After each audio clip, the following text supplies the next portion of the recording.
Gusto niya rin daw mag-marcha eh. Kaya, Isa pala ngayon. kaya hanggang sa ando sa Payatas sumasama sa akin. Ibig sabihin, susulat ko yung pangalan niya dito. Oo, sulat mo na. Tapos kwentahin mo lahat ng mga unpaid niya. Ay, gano'n. Pero bago na yan, bago na. Bago Hindi, naman. ano pa rin, New Bago Testament ng manual survey. yung okay ninyo. Hindi, ito pala. Ayun naman Para eh. meron lang siya. Next week, iba ng manual, meron tayong bagong manual. Okay, good afternoon po sa mga magigiting na estudyante, mga masisipag. Sa page. So, last day po ng atin pong talakayan o pag-aaral about New Testament survey. Ano po? Session ano tayo? 14? 15. So, sige po, humingi muna tayo ng gabay sa Panginoon. Okay. Sister Emma, open us in prayer.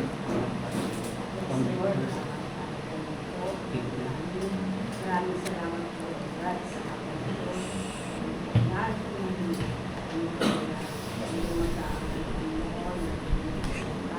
Ito to. Sige. ang gamit namin sa pagpapagawa. Gabayan niyo po Panginoon sa pagpapatulong Panginoon. Lalo niyo po sa mga Panginoon sila po namin at ang mga kasama namin Panginoon sa ating gabayan po ang bawat isa Panginoon tumaginaka po sa aming mga kaya magtayo sa kami Panginoon sa aming mga patalakayin sa araw na ito. In Jesus' name I pray. Amen. Amen. Okay, session number 15. Ang pag-usapan po natin yung 1 John, 2 John, and 3 John. Tinawag po siyang Johannine Epistles. Johannine Epistles. So, our objectives sa atin pong pag-aaral sa hapon po na ito, state the general background of 1 John, 2 John, and 3 John. At pangalawa, give the basic outline of 1st, 2nd, and 3rd John. Our introduction, sabi nga the particular error that 1 John intends to combat seems to be an early form of Gnosticism. Early form of Gnosticism.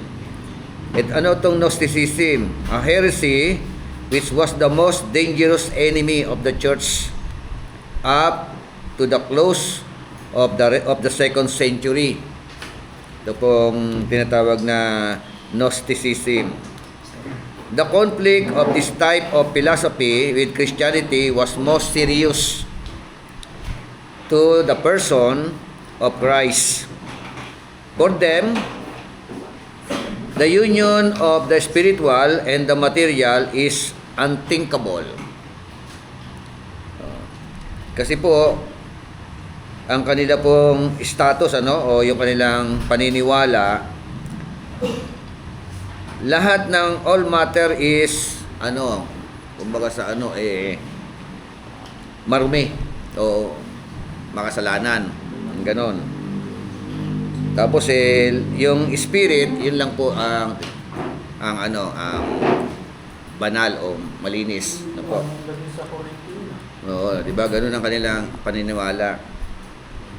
Na nila 'yon, na nakuha nila yung ganung mga teachings. Kaya in connection to our Lord Jesus Christ, nung si Kristo ay nagkatawan tao, included siya doon po sa mga Gnosticism na hindi pwede maging banal. Yun kanilang paniniwala. So, kaya very serious po yung na yon. Yung doktrina na yon. So, ito nga sabi nga, for them, sa mga Gnosticism the union of the spiritual and the material is unthinkable. Hindi pwede rin magsama. Di ba? So, they propose two solutions for this. So, ano i-propose? ano nila, kanilang solusyon na minumungkahi. Either Christ was not really human. So, yun ang hindi raw totoong naging tao o nagkatawang tao.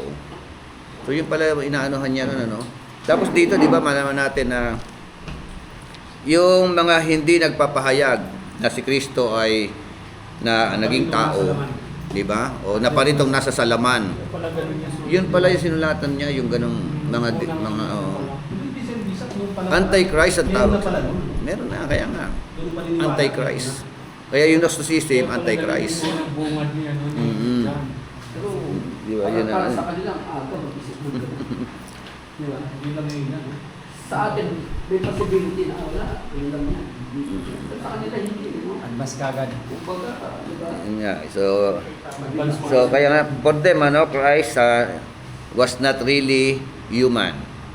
But only apparently so Docetism, or the Christ spirit did not really inhabit the human Jesus. Yung yung Christ spirit hindi raw po wala yung did not really inhabit the human Jesus. Ibig sabihin walang espiritu, hindi sila naniniwala na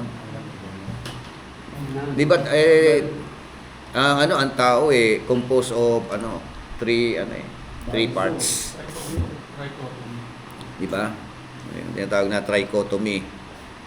So, may katawan, o for them, ang katawan, yun nga, makasalanan yun. Marumi yun. Kaya, so, yun po yung kanilang But only apparently, so the Docetism or the Christ spirit did not really inhabit the human Jesus until the baptism. Ibig sabihin nung for them, bumaba lang, nagkaroon lang ng spirit si Kristo nung bumaba ang Holy Spirit. Yun naman pagkakasabi. Yan ang kanilang paniniwala. Pero sa atin yun, baptism of the Holy Spirit yun, di ba? And left him before his gospel had it become the standard interpretation of the church. So, ayan po yung naging problema. Authorship and date, John the Beloved wrote around AD 85 hanggang 95 in Ephesus. Ito. So, ibig sabihin, nung isinulat ito, tapos na tapos na yung, di ba? Yung destruction ng Jerusalem. At maaring magkakaano sila na pati Book of Revelation, di ba? Yung Book of Revelation, kailan ba sinulat yun? Bakit? Meron pa pala. Kailangan mapasadaan natin. Sige, kailangan palang bilisan. Purpose. To assure the true believers that they had the truth and should continue in what they had already heard. Ulitin ko, to assure the true believers that they had the truth and should continue in what they had already heard. Continue in what they had already heard. Already heard. Narinig, no? Manatili sila sa kanilang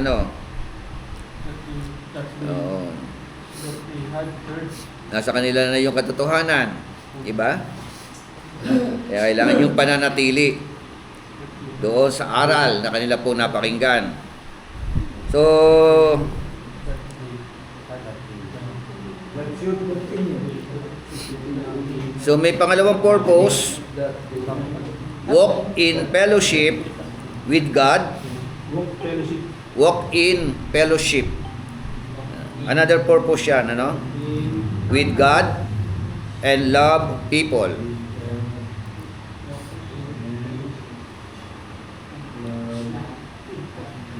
And love people. So, kanino isinulat ang Book of John? Ito ba ay di ba napakalinaw na ito ay isinulat to encourage yung mga mananampalataya. Already believer. Lahat yan, mula nagsimula ng 1 John chapter 1, di ba? Oh. Kaya nga, nung Monday natin, di ba? Kaya nga ako. Na, medyo nakakagulat yung mga no? Kaya nga. Sinabi yung 1 John 1:9. Oh.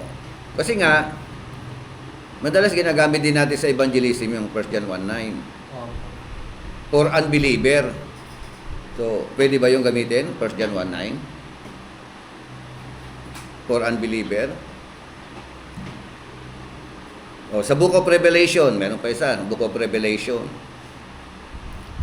na madalas din ginagamit sa evangelism. Narito ako sa labas ng pintuan at kumakatok.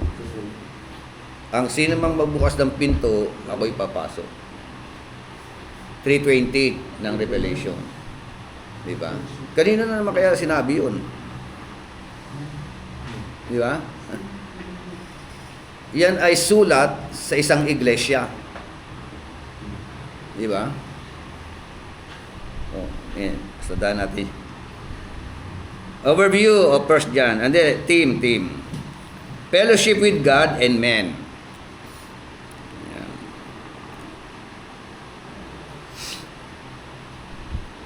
Ang tema. Overview ng 1 John. Introduction, chapter 1, verse 1 hanggang 4. Check natin. Sumulat kami sa inyo tungkol sa Kanya, na sa simula pa siya na ang salitang nagbibigay buhay. Siya ang aming naririnig at nakita, na pagmasdan at nahawakan. Nahayag ang buhay na ito, nakita namin siya, at pinapatotohanan namin at pinapangaral sa inyo ang buhay na walang hanggan, na kasamang Ama at nahayag sa amin. Pinahayag nga namin sa inyo ang aming nakita at narinig, upang makasama kayo sa aming pakikiisa sa Ama at ang Kanyang anak na si Jesucristo. Isinulat namin ito upang malubos ang aming kagalakan. Sino yung audience? Di ba klarong-klaro, napakalinaw na ang mga sinulatan, sabi ito, what was from the beginning, what we have heard, what we have seen with our eyes, what we have looked and touched, sabi ron, with our hands concerning the word of life. And the life was manifested, and we have seen, sabi ron, pumasok, we have seen, in connection, sinasama yung sarili niya. Nakita natin, sabi niya sa mga kausap niya, di ba? Paano magiging unbeliever yan? Di ba? We have seen and we have testified. And we proclaim, parang ganun eh. Sabi, and proclaim to you the eternal life. Napahagi na mabuting balita eh, ng buhay na walang hanggan. Yung audience, yung mga sinulatan. Di ba? Already, proclaim na already. Hindi ipoproclaim pa lang. Di ba? Pag unbeliever, ipoproclaim pa lang. Tama ba? Dito sabi ron and we have seen and testify and proclaim to you, ano yon? Eternal life, which was with the Father and was manifested to us. Pagdating ng verse 3, what we have seen and heard, we proclaim to you also, so that you too may have fellowship with us. And indeed, our fellowship is with the Father and with His Son, Jesus Christ. These things we write so that our joy may be made complete. Sinusulat ko ito sa inyo, di ba? So, for us to identify yung audience. Doon sinulat. Kaya nga, yun ang introduction niya. Tapos, yung sumunod po, in connection sa overview, fellowship in the light. Light, isa. Light, liwanag. Liwanag. So, chapter 1, verse 5, hanggang chapter 2, verse 29. Oh, mahaba yan. Sabi nga, a person who has fellowship in the light walks in light. Amen? So, yung mga tao raw po na meron tinatawag na pakikiugnay sa liwanag, ang kasunod noon, lalakad sa liwanag. John 8:12, sino nakakabisado? Ano sabi ron? I am the light of the world. Oh, yun sabi ni Jesus Christ, ano? He who follows me shall not walk in darkness, but shall have the light of life. No? Ako ang ilaw ng sanlibutan. Ang sino mang, ano raw? Diba? Sumusunod sa akin, Yun nga eh. at nilalakad sa kabila. Yan po yung ano. A person who has fellowship in the light walks in light, and a person also who has fellowship in the light walks in love. Tama? So, and of course, a person who has fellowship in the light walks in truth. Di ba? So, Roman number 3, fellowship in love.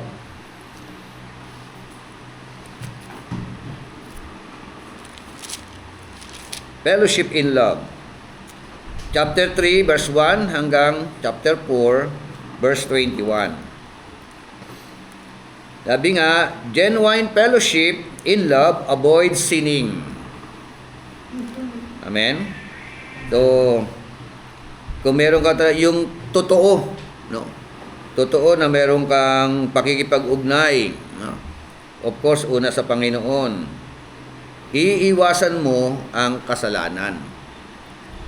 Diba, naging discussion natin doon eh, nagkakasala pa ba ang Kristiyano?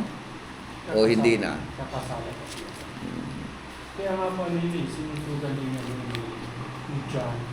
Di ba sabi sa 1 John 1:9 Mm-hmm. na pag nagkasali papayag mo, continuation pa yung chapter 2 eh. Sapagkat may tagapamagitan, may tagapagtanggol sa Ama. Yun, di ba? Continuation po yun eh. Oo. Connectivity, Connectivity. kumbaga. So, yun nga eh. Ayun o. Tama. Hanggang 10 lang naman ang first dyan eh. 1:10 eh. Tapos sumunod na yung ano. Tingnan mo ha. Kaya mga anak, nandiyan po. My little children. Paano magiging unbeliever yan? Diba? Kaya minsan ano rin eh. I am writing these things to you so that you may not sin. Diba? Isinusulat ko ito sa inyo. Anong purpose? Para huwag kayong magkasala. Huwag na kayong magkasala. Umiwas na kayo sa kasalanan. Diba? At yung kasunod, and if anyone sins, diba? Kung kayo'y magkasala, we have an advocate with the Father, Jesus Christ, the righteous. Okay ba, Pastor Jose? Kakasala pa ba? O hindi na magkakasala? Kasi Bishop, yung kasi yung nagkakasala kasi is continuing doing sin. Ang sabi kasi ng Panginoon ng Biblia sa Romans chapter 6, pag binasa mo, we are free from sin. Free. So, we are free from sin. We are dead, sabi niya. So, pero hindi sinabi na hindi ka na pwede magkakasala. Yun. Iba kasi yun eh. Oo nga, iba Iba yun. kasi yung kahit sin no more. Sige, ito ang gagawin ko. Para Ay, pumasok nga sin no more, sin pa more, eh, no? Hindi gano'n. Kundi ang pinapahayag din ni ano ni John, na hindi ka nagkakasala kasi umiiwas ka. Ibig sabihin, free ka na sa sin eh. So, para makulong ka ulit, gumawa ka ng kasalanan, hindi ka makulong ka ulit. Kaya sa solution kang nagkakasala, continue doing sin. Kasi sabi niya, hindi na tayo nagkakasala. Yun sabi niya, maliwanag yun eh. Pero hindi sinabing, hindi ka na magkasala. Hindi ka na magkakasala. Hindi ka na magkakasala. Walang gano'n. Oh. Pagka kasi hindi ka na magkakasala, kasi talaga, ano ka na? Totally, ano ka na? Oh. Yun ang sinasabi. Perfect ka na nun. Kaya Bishop, Di ba? ano Bishop, sa ikalawang Perfect. sulat niya, di ba? Sa ikalawang sulat niya, First John, sa ikalawang sulat niya, sabi niya, doon sa chapter 5, sabi niya ron, hindi nagkakasala, inulit niya ulit. Pero di karugtong. Ngunit, umiiwas siya sa kasalanan at hindi siya ginagawa ng masama. Inulitan niya na eh. Oo. Kasi akala ng iba, pag sabi ng nagkakasala, ano ba yung parang cosas na katanugayin mo, yung magkakasala. Tinanong kayo sa amin dyan ng Versace. Hindi ka rin siya pang ano doon, ang Ano yung mga dahilan kung bakit tayo nagkakasa? Una, nasa laman tayo. Oo nga. Pangalawa, nasa mundo tayo. Nasa mundo. Pangatlo, hindi pa si kami. Saka di siya, meron kasi, wala pa tayo sa langit. dagdagan pa natin, meron pa kasi tinatawag na, sabi kasi ni dyan, may kasalanan ikamamatay at kasalanan ng hindi ikamamatay. So, katanihon sin yun eh. Pag sa lansang yun, Diba? sa banal na Pareho sin yun eh. Diba, tulad niya no? Wala, nagkasarap sa bagay mo, bakit? Sinugot mo eh. Pero, ano, kasalanan ba nga yun? Ikamamatay lang? Hindi eh. Diba? Pero kasalanan ng ginagamit. Kaya nga, dapat may identify natin, ano yung kasalanan ikamamatay sa hindi kamamatay. Kaya sabi niya, if we have, sabi niya, kung kakasakit, mag-repent lang tayo, sabi niya. Tama yun eh. Pero sabi ni Pablo, we are not continuing sin. Kasi hindi na lahat kami, nilinis ka na eh. Oo. Wala ka na. Hindi siya pang ibig ipahulugan. Pero iba kasi, iba yung ano, Oo. parang kosas na, kahit na ito, yung ibang kosas pa. Oo. Hindi gano'n, mali yun. Kasya pa naman. Okay. So, ito kasi pinag-usapan natin. Klaro na, malinaw na po ang audience, brethren. No? Hindi po unbeliever. No po? Hindi po yung wala pa sa Panginoon. No? Yun ang ilang beses inulit. Chapter 2. Tinawag na brethren di ba? Kapatid. Oh, mga kapatid. So, ano ba yan? Mapaputok ko. Makakaril ah. Binugulat lang tayo niyan.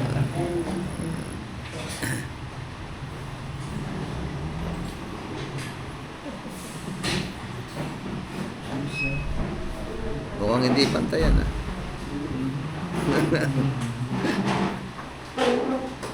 Okay, so dali po tayo. Fellowship in love.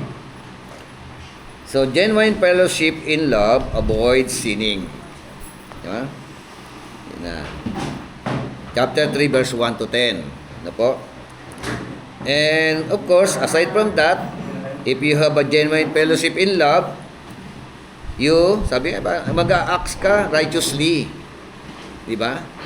3:11 to 24. Ito po, may mga context na naman no? Chapter 3, verse 1, isang context Yung chapter 3, verse 11 to 24, so, para bagay yung pinag-usapan din natin, put on and put off. No? Put off, put on. Oh. Huhubarin, hinubad ang alin? Dating pagkatao. Diba? Magbibihis ng bagong pagkatao. Amen? And of course, abide in God's love.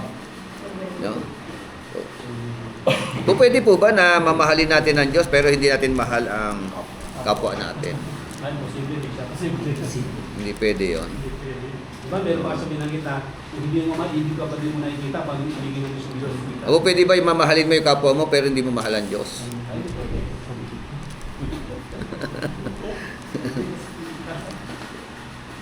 So, patunay na mahal mo ang Diyos, mamahalin mo ang kapwa mo.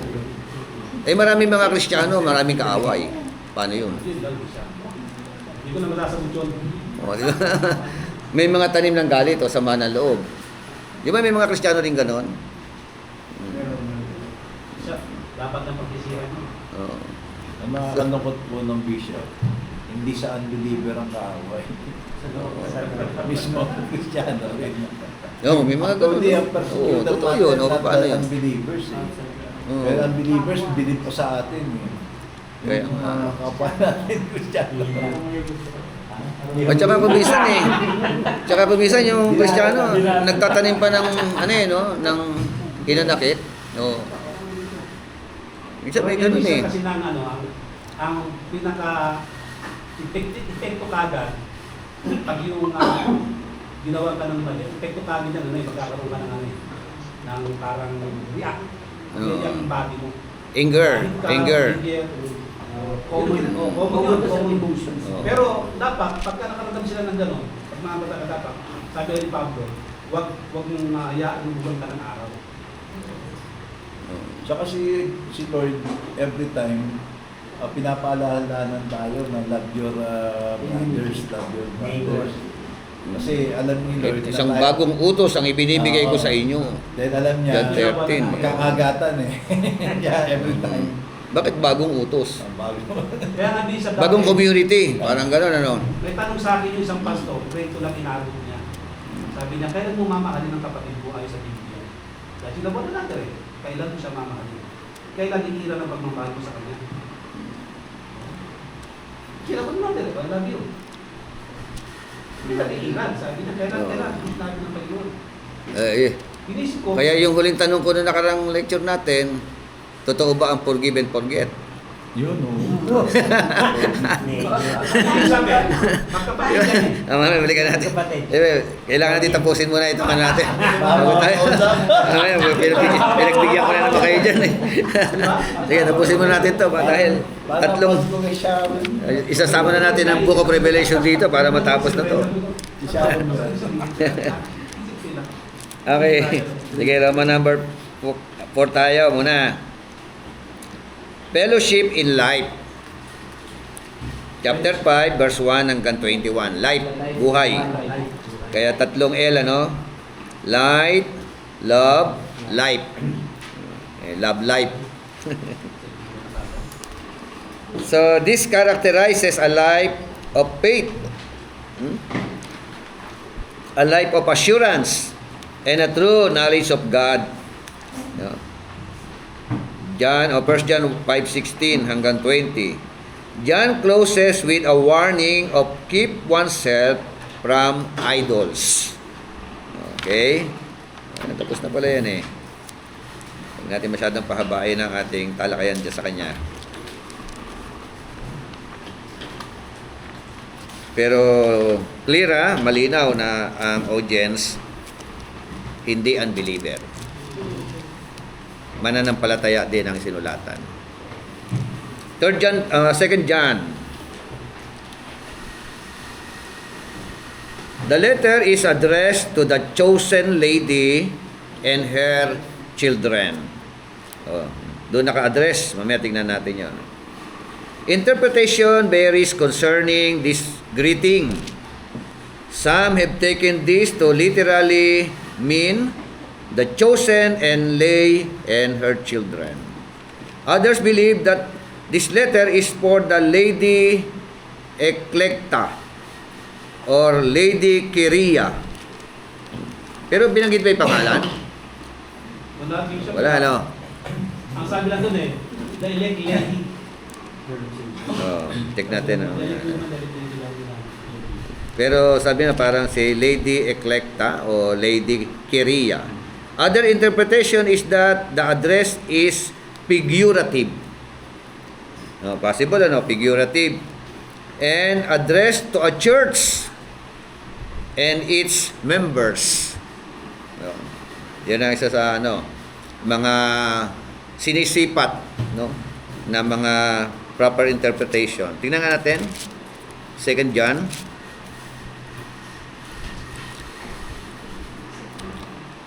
Sabi dito, the elder to the chosen lady and her children.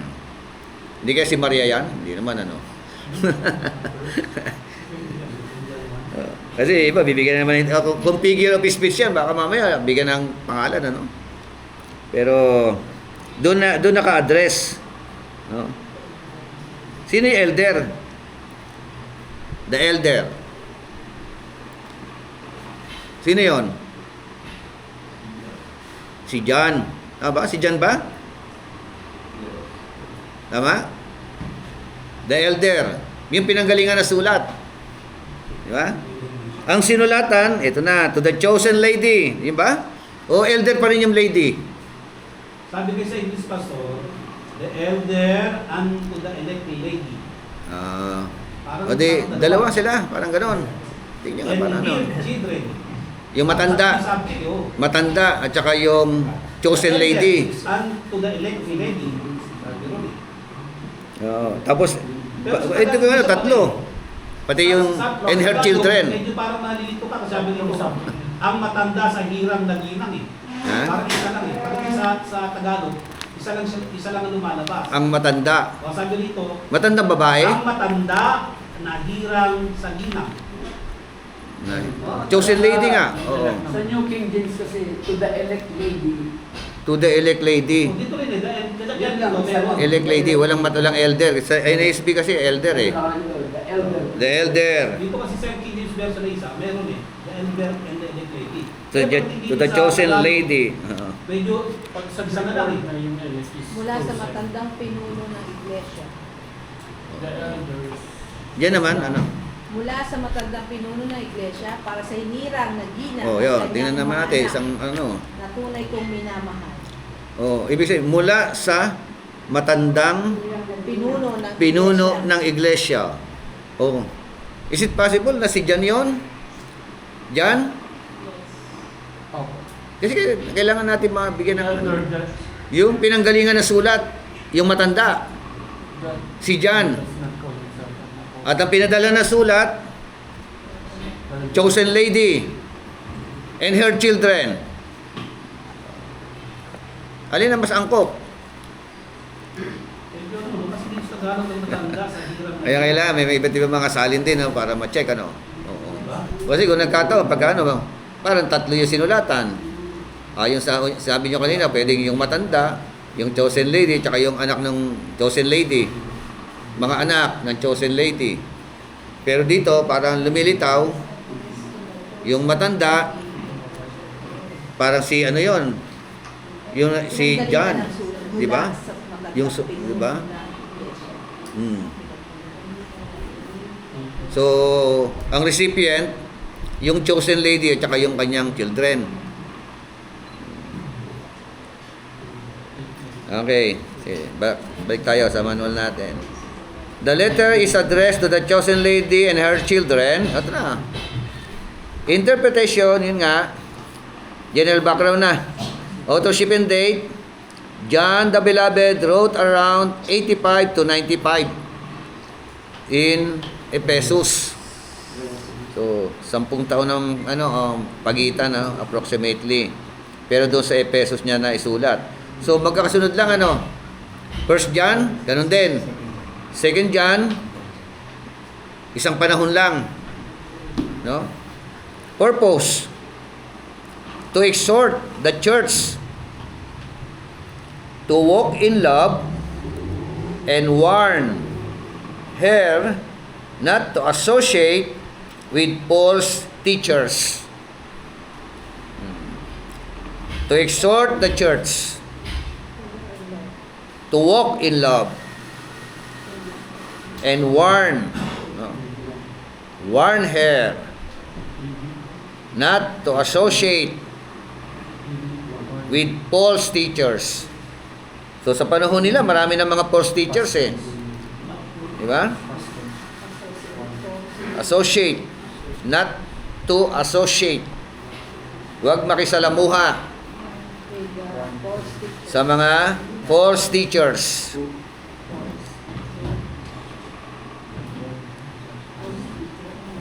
Team. Warning against false teachers. Di ba sa First John nakita natin nagkalat na pala yung mga Gnosticism doon, yung kanilang kapanahunan. Overview of 2 John. Verse 1 hanggang verse 3, Yung Bishop Team. Meron na. warning against false teachers. Warning again. False teachers. False teacher. So, isang ano lang siya, isang kapitulo. Itong 2 John. At ito po yung kanyang yung overview, no. Una, introduction, verse 1 hanggang verse 3. Tapos commendation, verse 4. Ano sabi ng verse 4?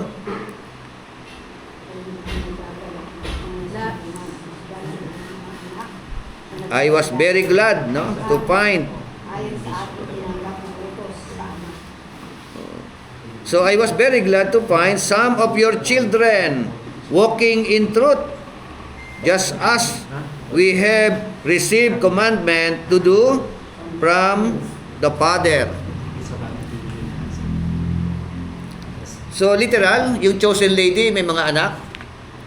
At yung mga anak niya, ang sabi po ng ng commendation, masayang-masaya kami, masayang-masaya ako.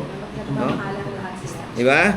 Na masumpungan na ang iyong mga anak ay lumalakad sa katotohanan. Literal? O ano yun? Church ba sinulatan? Kung figure of speech? Yung chosen lady referring to the church? Yung children? Miyembro ng church? Pwede? O pwede na literal, ano? So literal, meron talagang isang chosen lady. Personal letter kasi ito eh. Sa kanya, parang Kung personal letter, epistle personal letter ang ganun eh. Okay dyan. personal? Dito sa 2 John. Sipatin natin yun. Kasi alam ko mga personal letter, yung kay Titus, Timothy. Personal letter yun. Pastoral letter nga yung tawag, Kasi direct eh. Kaya nga, may tao in particular. Ito naman, kaya nga ito, pwede rin, kasi chosen lady. Sino kaya yung chosen lady na ito? Kung figure of speech siya, church, Church yan. di ba? Kung figure of speech siya, yung children, miyembro ng church. Di siya parang kasi, pagdating niya sa 1 John chapter 1, may pagkakahuli siya ng pagkakasulan. Yung alin? Elder unto the well-beloved Gaius. Anong talata? Sa 3 John. Sa third John naman. Tapos, ganun din yung heading niya eh. Sige, mamaya yun. Elder unto the electing lady. Dito naman, the elder unto well-beloved Gaius. Beloved, no. Sige, tuloy natin. Roman number 3, instruction. Ano ang instruction? From verse 5 hanggang verse 6. Basa nga. 5 verse 6. At ngayong ginang, hinihiling ko sa iyo na magmahalan tayong lahat. Hindi ito bagong utos, kundi isang dating utos na, simulat pa'y nasa atin na. At dito pag-ibig na binanggit ko, mamuhay tayo ng ayon sa mga utos ng Diyos, at ang utos na ibinigay sa inyo noon pang una, mamuhay kayo ng may pag-ibig. Okay. So, ano kaya kinukot niya na yung dating utos? Sabi na, now I ask you, lady, hindi talaga pinangalanan, Ginang. Not as though I were writing to you a new commandment, but the one which we have had from the beginning, that we love one another. Ano kayang nasa mindset ng ni John? Ito kaya yung John 13? Di ba? 33 to 34. Kasi doon, bagong utos doon no? Cross-reference na dito, John 14:15. 14-15 ang cross-reference doon ng yung dating utos na Inulit lang niya dyan. Oo, di ba? Yung John Sa chapter... 1 John chapter 1 verse 6. Ang cross-reference niya is John 14:15. Ano sabi ng John 14:15? If you love me, keep my commandments. Oh, if you love me. 15:10. If you keep my commands, you will remain in me. So, as we have received, sabi na, no, commandment to do from the Father. O nga, John 14:15 nga, no. Okay, so yan po yung instruction. About admonition. Verse 7 hanggang 11. Admonition. Verse 7 hanggang 11. Verses 7. Sige po. Sapagkat nagkalat sa sanlibutan ang mga mandaraya, ayaw nilang kilalanin na si Jesucristo ay dumating bilang tao. At ang ganong tao ay mandaraya at kaaway ni Kristo. Mag-ingat nga kayo upang huwag mawalang sa isayang aming pinagpaguran. Sa halip, lubusan ninyong makamtan ang gantimpala. Ang hindi na nanatili sa turo ni Kristo, kundi nagdaragdag nito, ay wala sa Kanya ang Diyos. Ang sino mang nanatili sa turo ni Kristo ay nasa Kanyang Ama at ang Anak. Sino mang sa inyo ang ibang turo, ang dala ay huwag ninyong tanggapin sa inyong bahay, ni huwag ninyong batiin, sapagkat ang bumabati sa Kanya ay nagiging kaisa niya sa masamang gawain. Okay, hanggang 11 na yon. Mga saksi. So, ito po, sabi ng 11, for many deceivers have gone out into the world. Sino raw yun? Those who do not acknowledge Jesus Christ as coming in the flesh. Sino yung mga deceiver?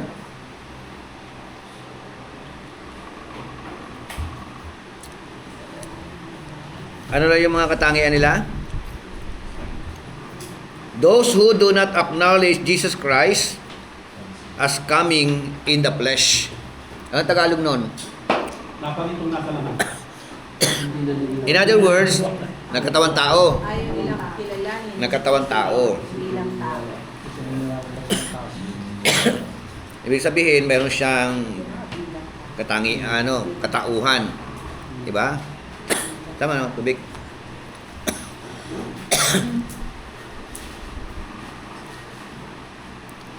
Ano tawag sa kanila? Deceivers. Mandaraya. Ano pa? Ano pa tawag? Antichrist. Antichrist. Yun ang tawag, di ba? Sobrang init.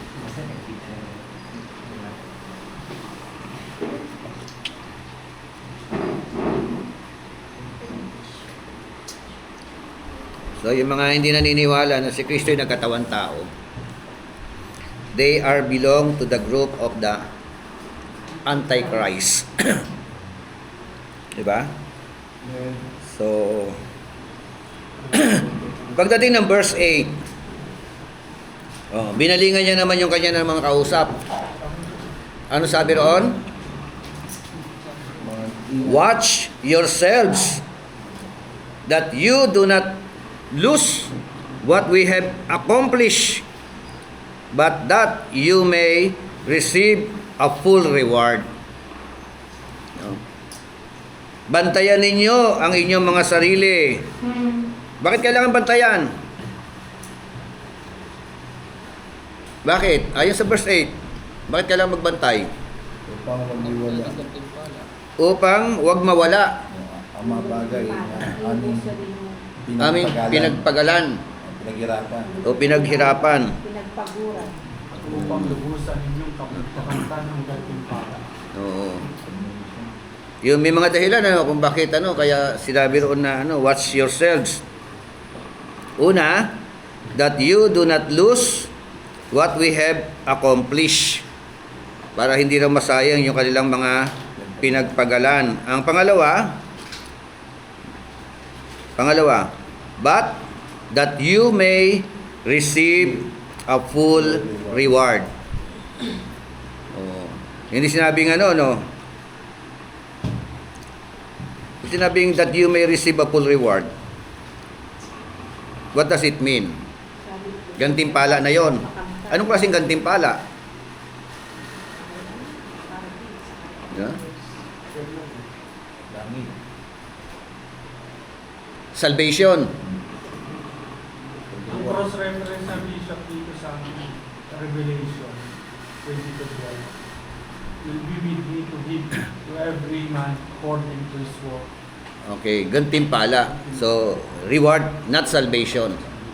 Hindi pinag-usapan ng salvation. Full reward. Verse 9, anyone who goes too far and does not abide in the teaching of Christ does not have God. Oh. Sabi ng verse 9, ano? Sino raw pong magpakalayo-layo? Ano yun? Magpakalayo? O ano yun? Nagpapatuloy dito. Hindi nagpatuloy. O Ang sino mang nagpapatuloy at hindi nananahan sa aral ni Kristo. ano, nagpapatuloy o hindi nagpapatuloy? Sabi kasi sa English version anyone who goes too far and does not abide in the teaching of Christ, o hindi raw nananatili sa turo ni Kristo, ano? nananahan sa araw. What happened? Ay hindi. Ang hindi sumusunod sa katawan ni Hindi Kristo, kinaroroonan Does ng not Diyos. have God.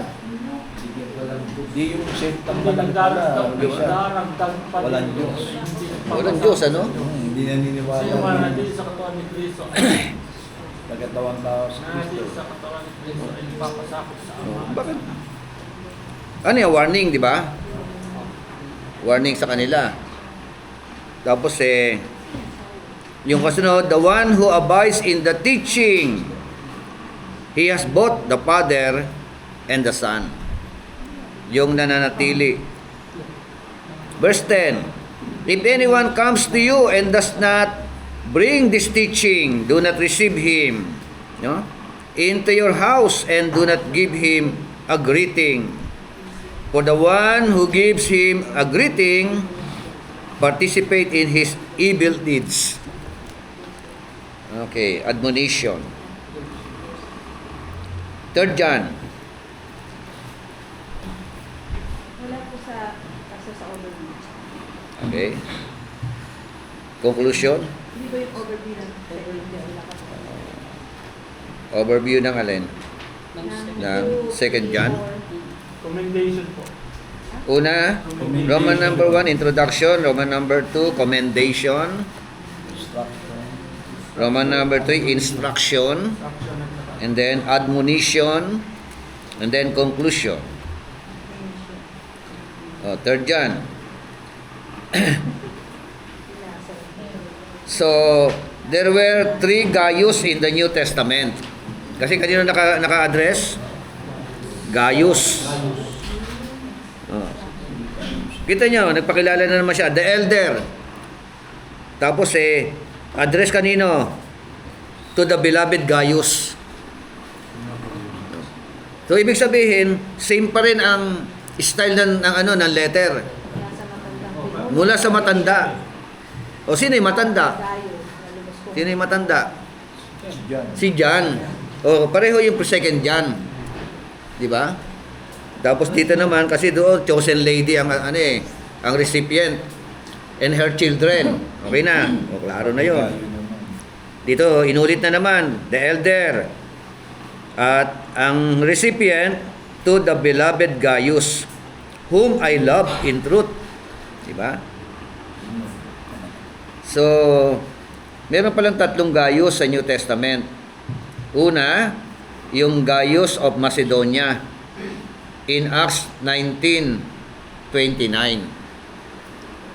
Pangalawang Gaius sa Derbe in Acts chapter 20 verse 4. At pangatlong Gaius sa Corinto, no? In Romans chapter 16 verse 23 and 1 Corinthians 1:14. So, Ito mga pangalan nila bisa ko lang apelido nito. oh ano, Parang siglak na yun. may alias-alias na lang no? Simon, Dasilot, yung ganun no? Wala mga apelido eh. No? Gaius of Derbe. Yun ba Gaius talaga yung of family name kaya? May mangyayari niyan, Gaius ng Macedonia, Gaius ng Derbe, Gaius ng Corinth. Yung 12 Maaaring tribes niya niya, pinili ko kaya wala lang para ma-identify ko. Kaya ang tanong diyan, yung mga alias. may Gaius ng Macedonia, may Gaius ng Derbe, may Gaius ng Corinth, iisang Gaius lang ba yan? Isang tao lang ba yan? Yun ang tanong. Yan naman ang, di ba? Kakalito pala. Tatlo eh. Oo.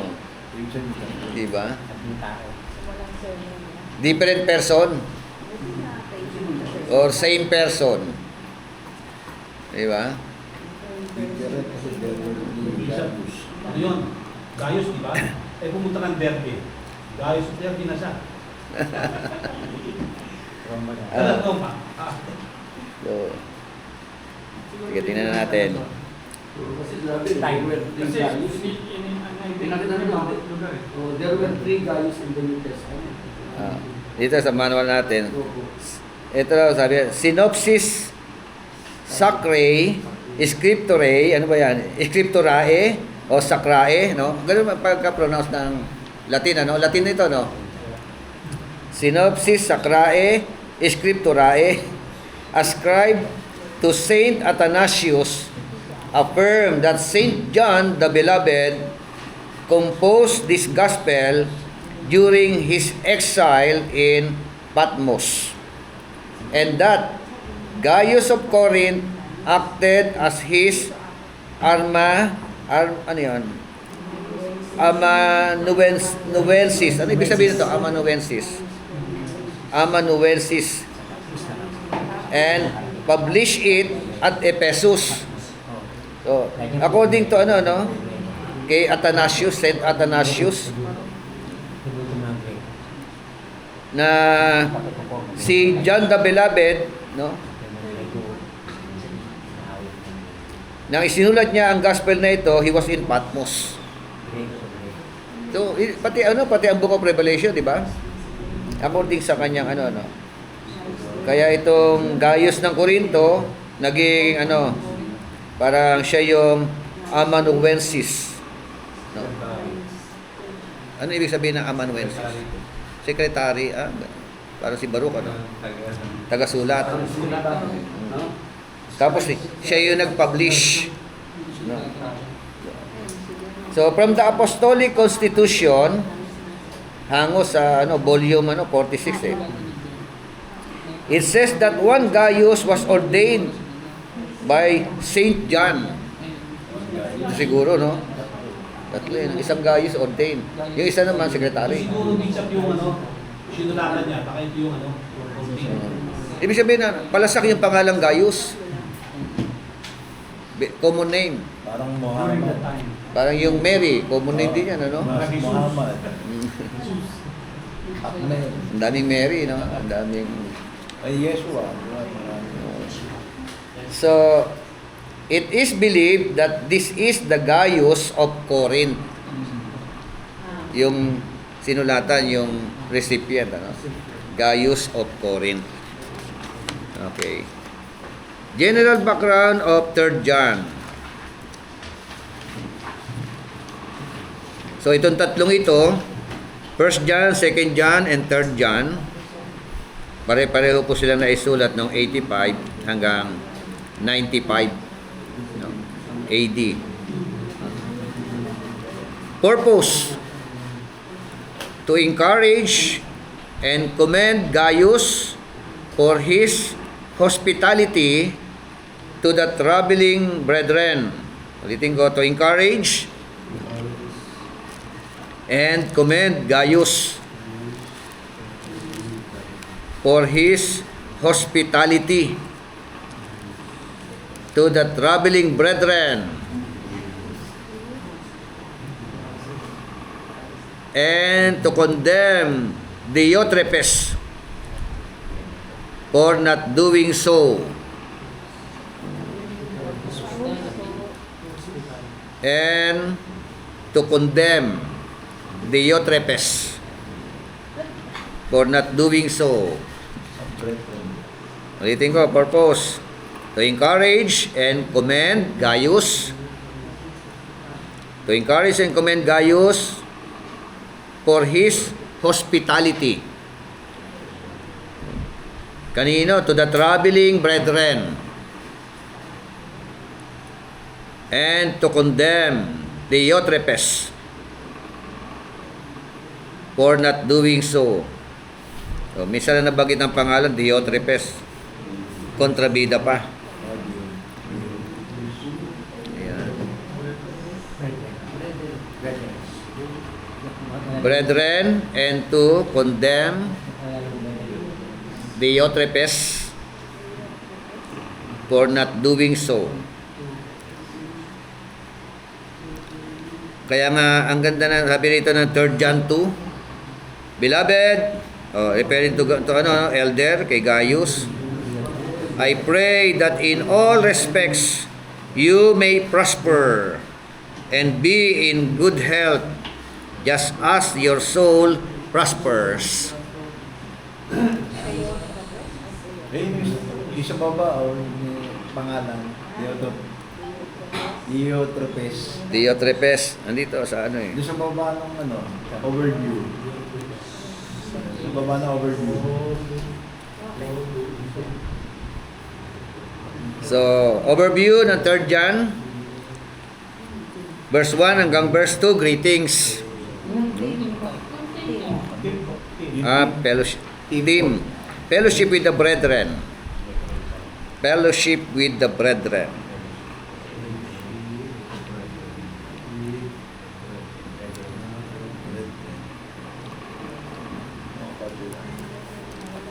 Okay.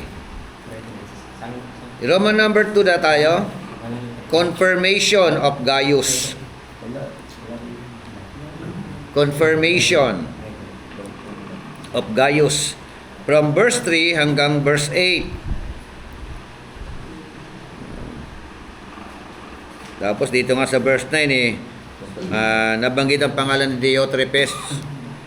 I wrote something to the church, but Diotrephes, who loves to be first among them, does not accept what we say. Diba? Kinukundina niya si Diotrephes, ano? For this reason, if I come, I will call attention to his deeds, which he does, unjustly accusing us with wicked words, and not satisfied with this, he himself does not receive the brethren. Either he forbids those who desire to do so and puts them out of the church. Masamang impluwensya si Diotrephes, ano? Di ba? Gusto niya gumawa ng alliance, ano? So, okay. Roman number 3, condemnation of Diotrephes. Condemnation. From verse 9 hanggang verse 10. Sabi nga verse 10, for this reason, if I come, I will call attention to his deeds. And Roman number 4, commendation of Demetrius. So, meron dalawang binanggit na pangalan dito. Una, si Diotrephes, negative. Sumunod na pangalan, Demetrius, from verse 11. Beloved, do not imitate what is evil, but what is good. The one who does good is of God, and the one who does evil has not seen God. Demetrius has received a good testimony from everyone. Diba? Si Demetrius yun, ano? And from the truth itself, and we add our testimony, and you know that our testimony is true. Commendation of Demetrius. And then conclusion, verse 13 hanggang verse 14. Tapos, ito na yung benediction. Verse 15. Tama ba yun? Peace be to you, the friends. Okay, sama na natin ang Book of Revelation. The hope of the church. Book of Revelation.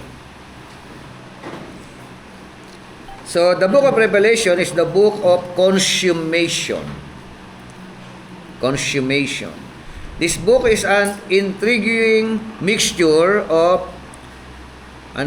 vagueness and clarity of meaning that in all instances yields a powerful impetus for godly living. The exact referent of many passages is unclear, but the general intent is God is coming in judgment. So, yun daw mga exact na mga interpretation. Maaaring mahirap talaga interpret more on symbolical kasi ang ang Book of Revelation. Yung 7 bowls, 7 seals, 7 trumpets, di ba? May 2 witnesses diyan, di ba? So, sabi nga, yung exact referent of many passage is unclear. Pero ang malinaw diyan, God is coming in judgment, both to punish and to reward. Sino pa makakaranas ng punishment?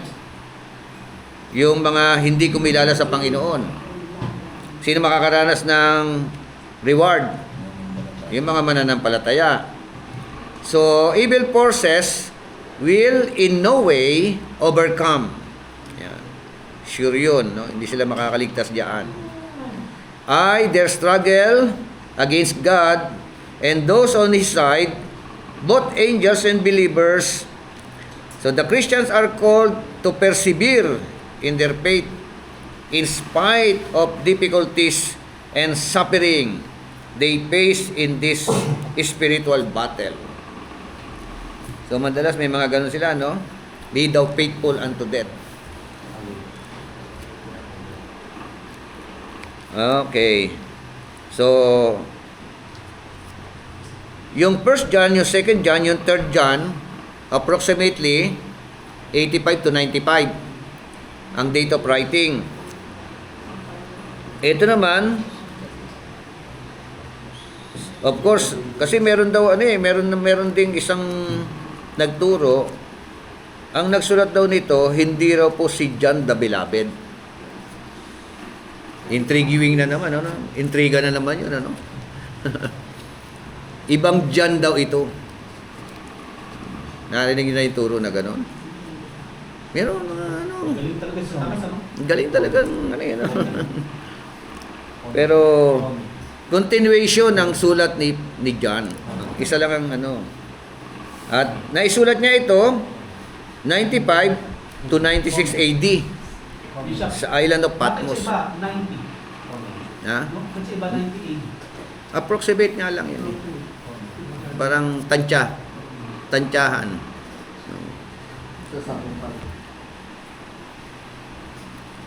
So, kung ito ay, yun nga, naisulat 95 AD, ibig sabihin, yung mga nangyari dito,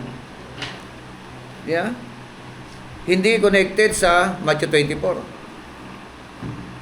Bishop, pwede siguro na ipinakita yung nangyari sa nakaraan. Kasi sabi kasi ron, papasin natin, sa Revelation kasi ito sinabi. Revelation 1. Kasi yung preterism, according to the preterist, yung Matthew 24, it happened noong 70 AD. Preterist yun. So, kung nangyari yung pong Matthew 24 noong 70 AD, itong Book of Revelation na isulat 95 AD. Bishop, binanggit ko 25 na- years, di ba? Na yung sa nakaraan, sa darating at sa kasalukuyan, Yung nakabanggit nun eh. Wala sa labi ko, hindi ka naman. Oh. Tapos nag-prophesy ang ating Panginoon Jesucristo at the age of 33. Di ba? 33 years siya. Di pa rin. Di ka sukat. Eh, Ito kasi bahay niya, Bishop, oh. Sa 1 kasi, sabi niya, ang binigyan ng Bukalis Yesu Cristo, binigyan niyo sa kanya. Sa Book of Revelation. Pahayag ang kanyang mga alipin. Oo. Sa patuloy ng mga bagay sa harap at mangyaring madali. Okay. Yan. At kanyang- Ano talata? Oo. Payag 1. At Revelation? kanyang dinadala, oo. Chapter 1, verse 1 muna. Ito yung unang statement niya. Kanyang tinadala, ipinaalam sa magitan ng kanyang anghel. Sa alipin 1. Okay, mapaalam pa lang. Yan. Tapos sa tanong pa yun. Blessed. Sabi, blessed to, paano mo sabi niya, dito naman, sa turn niya, mapalad ang buwabasa at nakarinig ng salita ng hula at tumutupad mga bagay na nangasulat doon sapagkat ang pano'y malapit na. Sinabi niya, parang malapit na daw. 1980 niya sinulat to eh. And then, ano yun? Nagkaroon siya pa ng ba yun? Praise, make peace, will come cloud. Mamaya na yan. Purpose muna tayo. Purpose. To encourage the 7 churches to persevere in the faith. So, kaya ang Book of Revelation, meron siyang unang bahagi. Epistle din, letter. Yung isang genre niya, kasi merong letter to the 7 churches Ulitin ko po. To encourage the 7 churches to persevere in the faith by keeping the commands of God and by showing the things to come and the rewards that await the overcomers. By showing Okay, showing. By showing the things to come and the rewards that awaits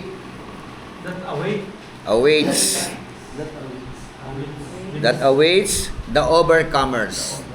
Gantimpala na naghahantay sa mga magtatagumpay. Di ba? Yan ang purpose.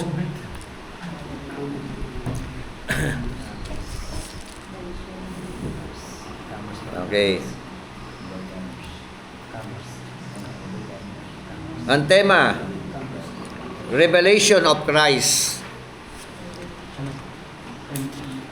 Revelation of Christ.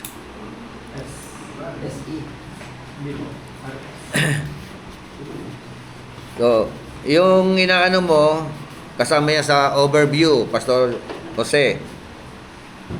Overview ng Book of Revelation, Roman number 1, the things which you have seen. From chapter 1 hanggang verse 1 hanggang 20. Oh. Mga bagay na ano yon? Nakita mo, past tense ano? Past tense. From verse 1 hanggang verse 20 yan.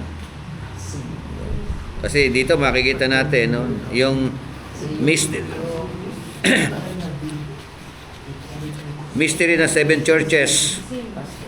Sa verse 20, pakibasa ka verse 20. 120. Tungkol naman sa iwagan na 7 bituin, hawak sa aking kanang kamay, at sa 7 liwanag, ilawang ginto at ang 7 bituin ang maanghel ng 7 iglesia at ang 7 ilawang ginto ay ang 7 iglesia. Okay, so yung as for the mystery of the 7 stars, which you saw in my right hand, and the 7 golden lampstand, oh, yung mystery ni-reveal. No? Yung 7 stars, ano yun? Are the angels of the 7 churches. 7 stars. Ba? At yung 7 lampstand, ano yun? The 7 churches. Okay? Yeah. Roman number 2. The things which are. Ano yung mga the things which are? Ito yung from chapter 2 verse 1 hanggang chapter 3 verse 22. No? Dito natin mababasa yung 7 churches. Ibig sabihin yung kasalukuyan nangyayari. No?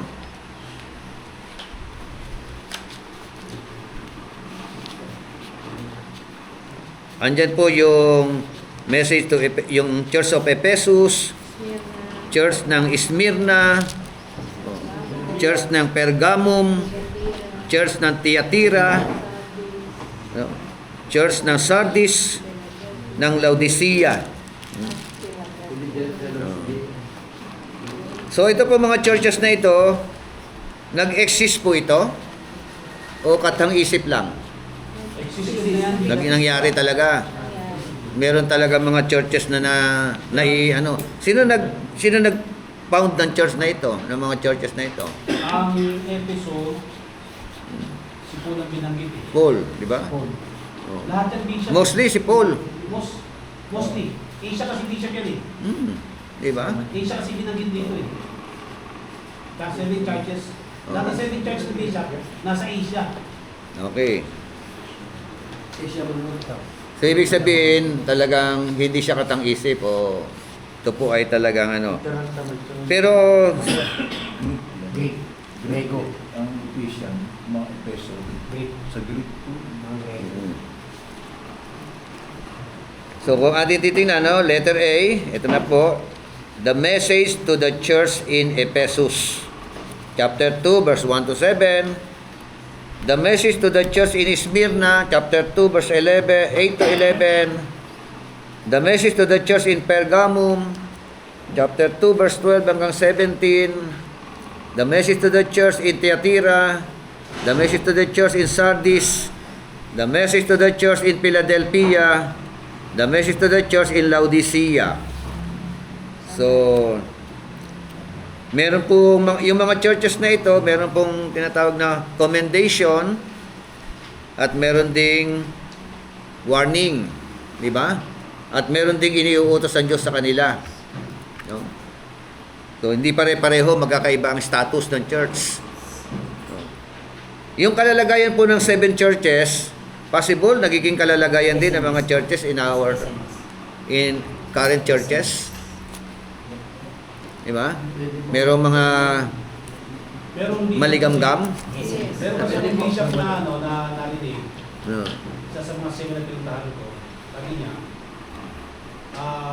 yung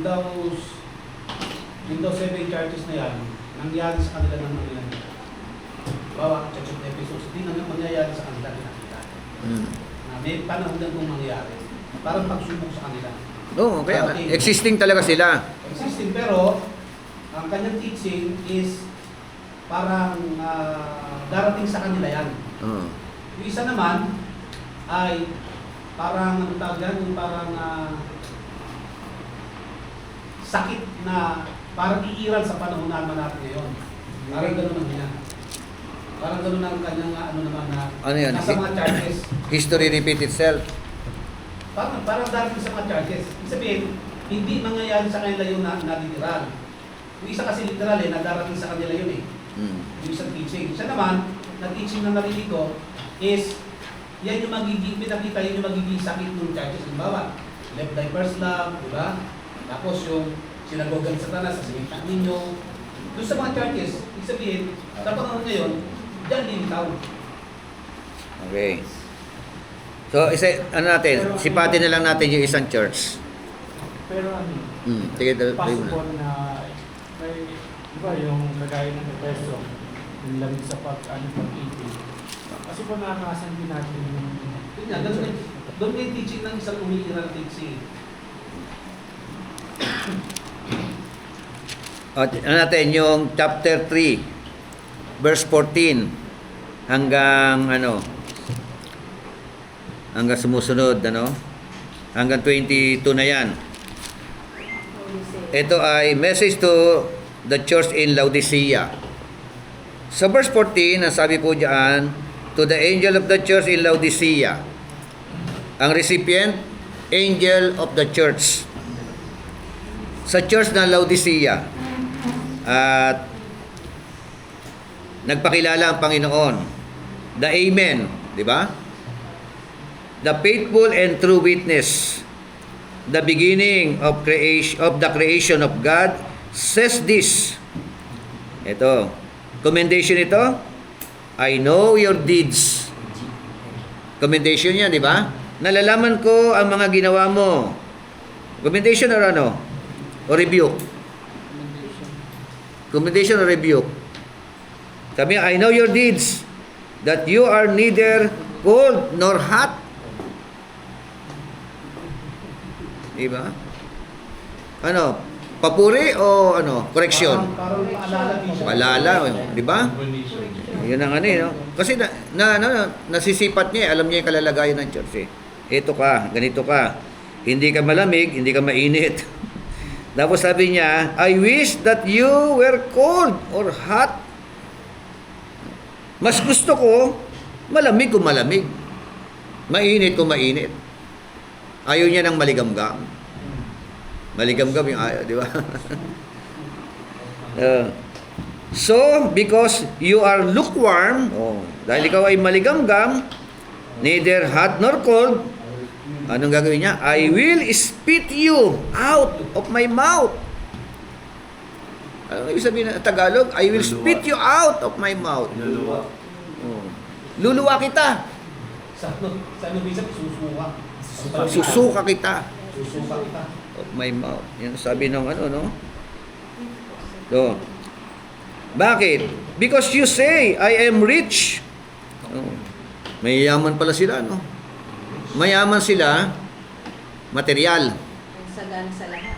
Diba? Oo. Wala na kailangan. And have become wealthy and have need of nothing. Wala na nga na, no? Sagana na sa lahat. Wealthy talaga eh, no? Wala nang pangangailangan pa. And you do not know that you are rich and miserable and poor and blind and naked. Matindi review, ano? Pakibasa nga po yung verse 17. Verse 17. Yes. Sinasabi mong ikaw ay mayaman, Mm. sagana sa lahat ng bagay, at wala nang kailangan pa. Mm. Ngunit hindi mo malalamang ikaw ay kawawa. Kawawa. Kabagabag, dukha, bulag, at ubad.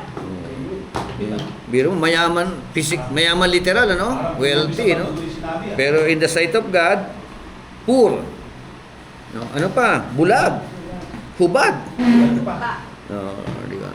Eh, ano payo? Ay, Kaya, verse 18.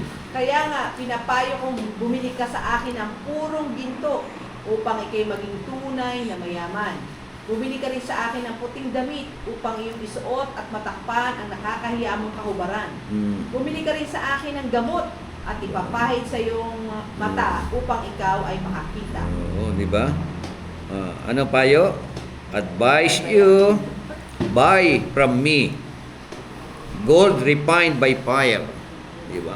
Ano pa? Ano pa yung ano? White garments. White garment, Diba? tsaka So that you may be clothed yourself. Upang sa ganon, that the shame of your nakedness. Ano pa? Ano pa bibilihin? Eye salve. To anoint your eyes so that you may see. Ano? Yung nilalagay sa mata. Ay mo. Eye mo. Eye drop. Ito eye salve, no? Eye mo. So, eyes eh. So, ito sabi niya, those whom I love, I reprove and discipline. Therefore, be zealous and repent. How about is it possible for them na sila ay hindi bibili ng refined gold? Is it possible for them na hindi sila bibili ng white garments? Is it possible for them na hindi sila sumunod dito sa utos sa kanila ng Panginoon? No? Possible? Kasi ang sabi ron, ano? Those whom I love, I reprove and discipline. Kaya nga, therefore, be zealous and repent. Magmadali ka. Mag-repent ka. Is it possible for them? Matapos marinig ang mga pananalita nito ng Panginoon sa kanila, hindi sila tumugon? Revelation. Kasi sabi sa verse 20, tignan Hmm. mo, makatayo ako at kumakatok sa pintuan. Kung di rin kininukan ang aking tinis at bubuksan ang pinto, papasok ako at kakain akong kasalid na. Oo.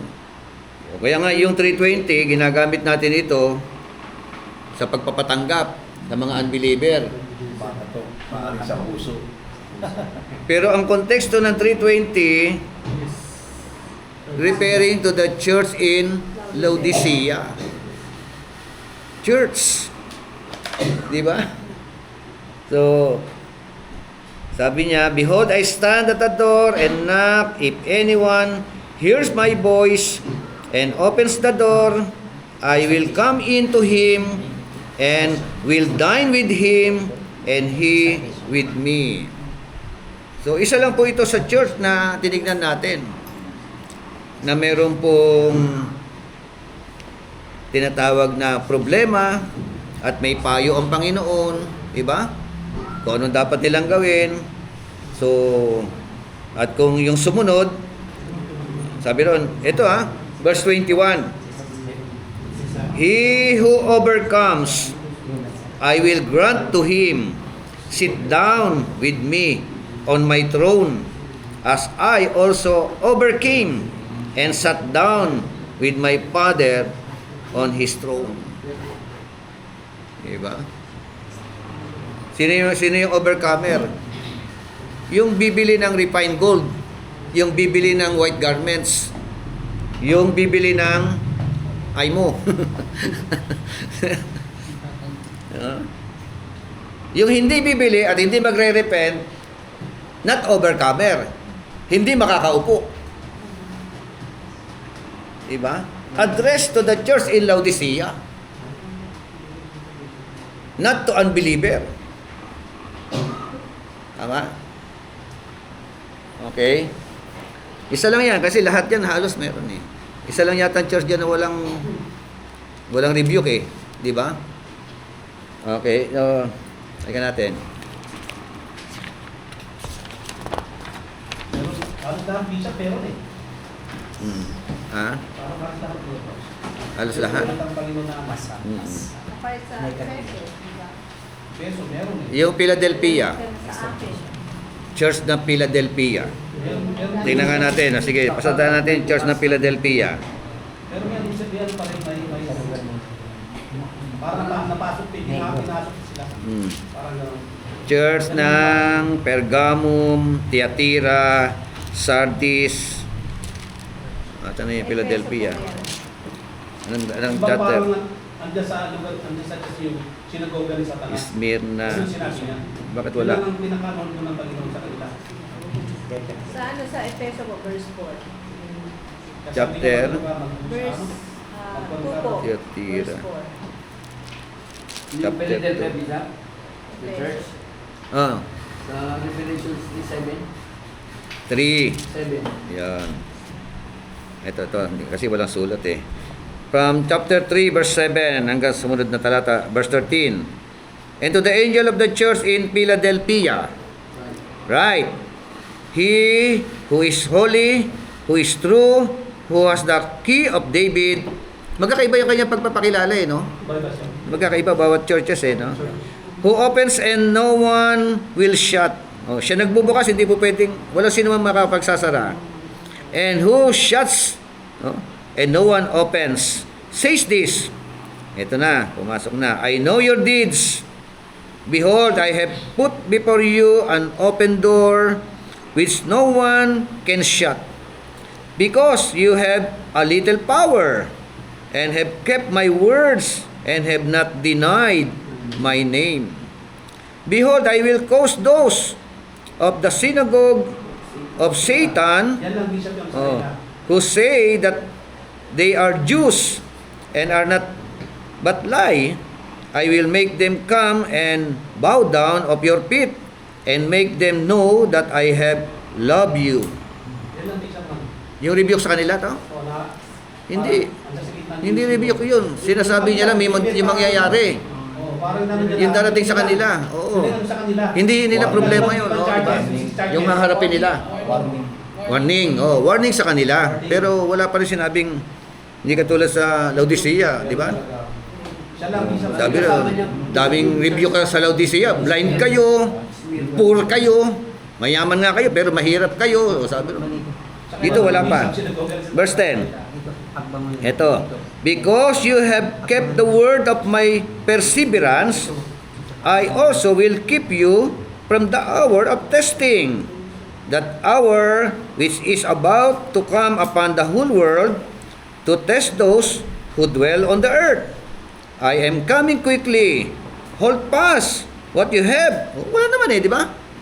Oh, panghawakan mo kung ano meron ka, so that no one will take your crown. He who overcomes, I will make him a pillar in the temple of my God. Anong advice? Hold fast. No? They need to hold fast their faith. When they hold fast their faith, they were included as the overcomer. Tama? Pero walang review. Walang negative na sinabi, no? Pero meron pa rin sinasabi, hold fast eh, no? Kung okay na yan niya eh, no? Tuloy mo lang yan. Pagpatuloy nyo lang yan. Di ba? Tapos, andito rin yung ano, he who overcomes, I will make him a pillar in the temple of my God, and he will not go out from it anymore. And I will write on him the name of my God, and the name of the city of my God, the New Jerusalem, which comes down out of heaven from my God, and my new name. He who has an ear, let him hear what the Spirit says to the churches. Yung sa Epeso po, verse, Epeso meron? Church of Ephesus? opo, verse 4, chapter 2, verse 4. Oh, Subalit may isang bagay na ayaw ko yun. Iniwan mo Meron na eh. ang pag-ibig mo nung una. Mm-mm. Alalahanin mo ang dati mong kalagayan. Pagsisihan Eto. mo ang talikuran ng iyong pasamang gawa. At gawin mo muli ang mga ginawa mo nung una. Pag hindi ka nagsisi, pupunta ako dyan Yun. at aalisin ko ang pinalalagyan ng iyong ginawan. Amen, di ba? Sabi nga, but I have this against you. Pero marami rin sa mga magagandang ano, di ba? Pero ito yung laban, ito ang laban ko sa inyo, itong ayaw ko sa inyo, no? Ano yun? That you have left your first love. Parang duty na lang ginagawa nila. Oo, nawala na yung ano, yung pagmamahal, ano. Nagdilingkod pero wala. Yes. Pero ito po. Ang lalaki. Kaya nga pa dito sa 7 churches, parang napansin ko lang talaga na yung church lang ng Philadelphia, ang masasabi natin na walang against ang Diyos. Basta sabi, ituloy nyo lang yan kung ano meron kayo. Di ba? Pag pinagpatuloy nyo, overcomer kayo. Yeah? Okay. Roman number 3. Kaya sabi mo, Pastor, yung una, ang Book of Revelation, na dito, the things which you have seen, past tense yun. Tapos the things which are present tense. Kasalukuyang mga kaganapan. At yung sumunod, the things which shall take place after these things. Mga bishop eh. Kaya yung ito yung tanong dito eh, na sabi niya, like the things with the passage, sabi yung bagay na nakita mo. So ano yung mga bagay na nakita mo na yun? Yan tanong dyan eh. Diba? Pagkatapos, pangalawang question dyan is yung mga bagay na yun. Oh, yung At past, darating. yung una. Oo. Tapos yung kasalukuyan. Kaya nga sabi The 7 nila, churches yung kasalukuyan eh. So, ang dati, ano dito yung past? Sabi Yung dito, yung parating. Chapter 4 ng Book of Revelation. basta dito kasi sa Tagalog kasi Oo. sabi dito, isulat mo mga bagay na nakita mo. Oh, yun. Nakita mo, past. Tapos, yung mga bagay na yun, kasi Mga bagay na kasalukuyang magaganap, isang nangaganap. lang to, isang event lang to eh, na pangyayari. Tapos, ang kasunod nito, Bishop, nung makita niyo lahat ng bagay na to, pagdating dito sa verse Chapter 4. nasabi niya, and that Luke, yung sasabi niya, I was in the spirit in the day of the Lord. Yun na yun eh. Pagkatapos ng bagay nung nakita niya to, I was in the days of the Lord, sabi niya. Tapos may pinakita na naman sa kanya. So kaya yung chapter 1, verse 11, yung bagay na nakita mo, yung ngayon at yung darating. So the question is, ano yung mga bagay na yun, o yung mga bagay na nakalipas, at mga bagay na yun, at sa darating? Diba? Dahil hindi siya magiging tanong natin doon eh. So, Ito na nga, in-identify na nga eh. Yung mga bagay na nakalipas, in-identify na dyan. At yung mga bagay na kasalukuyan, ito na nga yung kasalukuyan sa kanila, hindi kasalukuyan sa atin. Kasalukuyan nung nanggaganap sa kanila. Sa 7 churches. So, ibig sabihin, After na 7 churches, chapter 4, ito yung sinasabi mo, verse 1, after these things I look and behold, a door is standing open in heaven, and the first voice which I had heard, like the sound of a trumpet, is speaking with me, and said, come up! O yun o. Come up! Bishop, Ito na yun, di ba? Pero Bishop, before dyan, sa 3 tayo pababa, yung sa 11 kasi, sabi ron, ano yung mga bagay na yun? Yung 7 charges ba yun? Yung alin? 7 charges ba yung yung mga bagay na yun? Yung kasalukuyan. Oo. Yung kasalukuyan. Yung, Kasi, ano yung kasalukuyan doon? yun nga, yung 7 kasalukuyan churches na. Nang ipinakita sa kanya to, ang kasalukuyan ba rito yung pababa? Na ano niya, o yung nangyayari? Kasi ano yan eh? Ito kasi Yung kasi... During that time, during that time, yun ang present buo na yung 7 charges. during that time. So, ibig sabihin, lalabas na kung sa 7 charges siya, yung ngayon, so literal na siya ang patagda na parang nangyayari talaga sa kanila yon. Diba? Yung, Dating sa kanila, ito sabihin, ano ba yun? Iiwanan mo yung first love mo. Tapos, yung Laodicea, ito yung sa'yo. Tapos yung St. Charles naman, nakita natin, Philadelphia. Philadelphia. Pertica, bla bla bla. Sabi, darating sa kanila yung bishop. may warning eh. O, Ano darating sa pwede kanila, mangyari. sa kanilang panahon, sabi, darating sa kanila yun. Pagkatapos nun, then after na. Diba? Oo. Bishop? Chapter Kasi Bishop, 4. may tatlo kasi akong narinig dyan na teaching eh. Una, yung sinasabi natin na ito, mangyayari nyo sa churches literal. Okay. Pagkalipas ito, kasi isa naman, ang teaching niya, ay yung natawag natin, yung kung ano yung umiiral na to sa kanila, ano ba, first love, sa mga churches ngayon, parang iikot din ito. Na mangyayari itong parang itong espiritu na iiral sa bawat churches sa panahon natin ngayon. Yung ikalawa. Yung isa naman, ang sabi niya, we are now in the last church. Meron siyang tawag church ages naman, meron naman sa church ages. Yung pisas, ganito. Meron pa nga sila ano eh, year na lumitaw, tapos natapos sa ganito. Ngayon, nasa last church na tayo. Last days na. Okay. Laodicea daw yun. Yun yung tatlong bahagi na nungbagan na.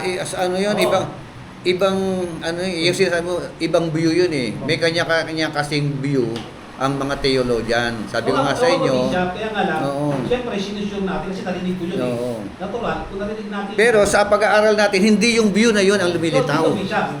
Included ang sinasabi mo, Laodicea, present. So, dito sa atin, Nakasalukuyan ang kaganapan, dito hindi sa atin is, future. Yung ngayon, yung kasulong kaganapan nangyari sa kanila. Oo. Tama. So, dapat makakuha tayo So, ng mga... ang mga yung things which kanina, yung nangyari ba sa 7 churches, pwede bang mangyari din sa panahon yun, natin ngayon? pwede kahawig lang. Kahawig. Kahawig. Oo. Na pwede. Na pwede nangyari sa Pero yung churches na ito, tapos na to. Tapos na yun, pastor. Sa panahon natin, tapos na to, nangyari na sa kanila yan. Sabi niya na let thy first love sa Efeso. Sabi sa panahon nila, nangyari na yun. Oo. Nangyari, may church na talaga, may Laodicean church So talaga. ngayon, ang kasunod niyan, Oo. kasi meron talaga yung bishop dati na ito. Yes, oo. Kasi sinasabi ko sa kanila noon, sabi ko, kako may church na noon eh, paano sabihin mong ito church din pala lumitaw, sabihin pagkanda. Medyo question naman. Kung meron mang ganyan ngayon, kahawig. Kahawig na lang. Tapos ngayon, Mercy. yung sinasabing hereafter. Oh, So, yung things four. which shall take place. Future ito. Then bishop, mula nung, isa Hindi mga pure. tanong, yan isa sa mga tanong sa akin, Oo. na hindi mahirap sagutin eh, kasi hindi ko kaya sagutin eh. Yung alin? Sige, sabi niya, hereafter. Ang tanong, dahil ay sulat sa 90 AD, magtutuwa sa 90. ngayon. Oo. Ano yung mga bagay na hindi pa dumating? Baka may dumating na, ano ba tayo na turo pa tayo turo, hindi pa na ito dumating. O, di ba? Parang nandun siya tanong niya sa akin eh. Yung pagkukwento niya ng things which shall take place from chapter 4. Kasi ang ilalagay mo yung sarili mo sa panahon na yon, hindi sa panahon natin ngayon. Kaya nagkakamali ng mga interpretation panahon noon. Kaya ang proper interpretation, ito na yung things which shall take place. Ito na, ipinakita na sa kanya yung mga kaganapan doon sa langit. Ito na. Di ba? Yung the scene in heaven. Yan ang unang mga nakita niya. The 7 seals, the 7 trumpets, the 7 significant signs, the 7 bowls, the destruction of Babylon, the seven last things. Ito yung mga ito yun. Ang tanong sa mga Ngayon.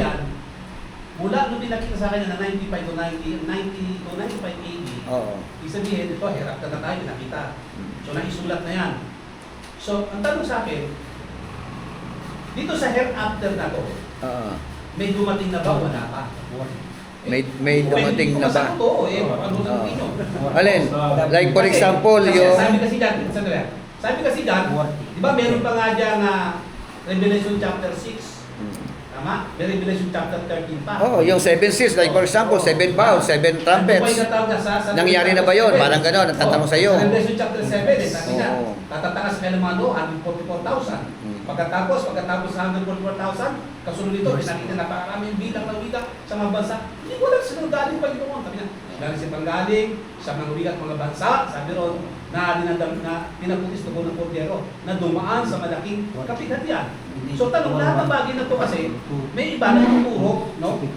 So, ang tanong natin doon is, Alin dyan kamo ang mga after na to, from chapter hereafter. 4, 5, 6, 7, 8, 9, 10, 11, yun na yun. ano na ngayon yung, kasi hereafter yun eh. Ang tanong, hinihintay pa ba natin ito ngayon o may nangyari na? May nangyari doon sa sinabi na hereafter.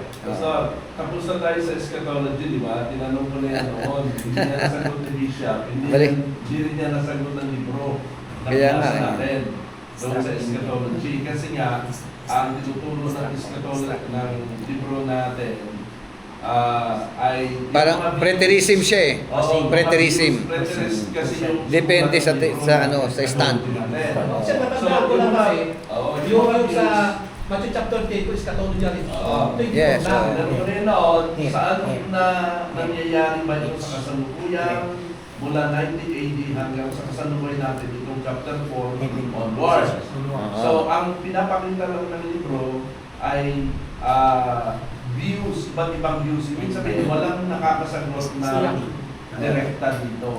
So, kung ano yung view mo sa hereafter, yun na yun. Wala pang nakasagot niyan. Pagkano, Pastor, pag preterism ka, nangyari na yan lahat. Pagka historicism ka, kaya depende, no? Futurism, may mga ganun, mga kanya-kanyang view. Pagdating sa view, Historism. may kanya-kanyang view na eh. Yes. Depende sa view. Past, present, Yun ang magiging problema natin dito. Oo. Yung korto, Oo. walang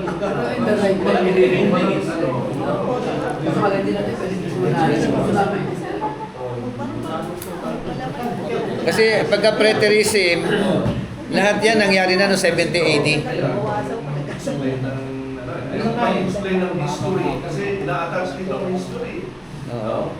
Yung mga grasshoppers na to, nangyayari, yung World War III, gano'n naman ang sinasabi yun. Sabi nga lang iba, takpo mo kayo ng helicopter daw, mga helicopter. Tapos may sinabi pang Panginoon doon na doon sa sumisigaw na hanggang kailan mo ang aming mga dugo. Sabi niya, Ang ano kasi, hindi ang- nyo hanggang sa maganap ang bitang ng kapatpapat yung katulad ninyo. So, ibig sabihin, future yun. Yung view ni Bishop, ay view natin yun. Kanya-kanyang Based on view. sa ating Sa pagkakaintindi natin. doon. Wala tayong direktang galing sa Biblia talaga. Pwedeng pang Masasabi Yun natin, ang mangyayari. ito talaga yun. No? Kasi basta sinabi niyang hereafter, parang warning lang ito na magbantay tayo. Yun ang theory. Maging handa lang. Possible na mangyari sa mga churches natin. Kaya yung So far, meron akong pinakamagandang explanation ng historicism patungkol dito sa hereafter. Lahat ng mula chapter 4 hanggang sa kasalukuyang nangyayari ay ang paliwanag. Research nyo na lang, ano? I-check nyo yung isang nagtuturo doon na napakagaling. Amerikano siya, pero may Indonesian ba siya? According to history and actual event yung kanyang paliwanag sa Revelation chapter. Convincing na ito na nga ito talaga yun. Based on history. No? Nangyari na ito hanggang mabuo ang Amerika, nabuo ang papacy, yung Catholicism. Ayan, mula chapter 4, galing ang paliwanag niya. Pero historicism yun. Yun, view ng historicism yun. Walang tuwiran. Oo. Wala talagang tuwiran na theology. Kasi ang view ng preterism, di ba kasi ngayon inuugnay nila yung Matthew 24 at saka Book of Revelation, Revelation chapter 7, 8, ganun. Pero yung preterism hindi nila ano yun eh. Ito yung kanilang view kasi nga ang pinanghawakan nila Matthew 24:34. Ang sabi roon, truly I say to you, this generation will not pass away until all these things take place. Truly, katotohanan sinasabi ko sa inyo sa Tagalog, ano? Hindi lilipas ang henerasyon na ito. No? That generation, their generation, no? Will not pass away until all these things. Tapos sinabayan pa ng ng 23. Chapter 23 pa rin kasi eschatology ito ng Mateo eh, no? Anong talata? Verse 36, 23:36. Sabi ng, truly I say to you, all these things will come upon this generation. No, di ba? Kaya yung pinag-uusapan sa Matthew 24, no, from verse 1, nang sabi, when shall these things be? And what will be the sign of your coming? Kaya sabi ni siya pa, sinugulong niyo ako eh. Isa, no? Clarification lang kasi yung sabi niya sa 4, verse 1, yung sa may pinakalas Sa Revelation? Umakyat ka dito, at ipakikita ko sa mga bagay na nangyayari. Nakita niya. Nangyayari sa haharapin. Nangyayari sa harapin daw eh. Book of Revelation. So, pinakita sa kanya kung ano mangyayari sa harapin. Doon na yung natawag natin yung 6, 7, 8, 9. Hinaharap yun. Future yun. Hanggang 13. Oo. Hanggang sa katapusan na, yung pinakita na yung rivers of water sa taas. Oo. Sabi din eh. So, ang ano ng bishop is, sabi ang tanong nga sa akin doon, dito sa haharapin sinasabi, may nangyari na ba rito o wala pa? Yun eh. Kaya nga, inuulit ko. Baka mamaya, sabi It depends upon your view. Kaya nga, pag view mo, preterism, lahat nangyari na. Di ba? Pag may nagtanong sa masagot niya. Oo. Kaya tanongin mo muna siya, yung nagtatanong sa iyo, ano ba ano ma-view mo? Oo. Kung ang view mo, futurism ka, mangyayari pa lang. Kung, di ba, pagka historicism, yung historicism naman, yung mga churches na yan, ano yan eh, may mga, kumbaga sa may mga ira-ira pa rin sila eh, sa historicism eh. Di ba? Sa year ng kausap, hindi kayo May isa lang kilalang nakasagot niyan. Kung kailan yan. Lagi niyang sinasabi, pag tinatanong yan, pag tayo pumunta sa langit, tatanong natin yun. Yun ang assignment. Ay, wala na siya. Nagulong siya sa langit.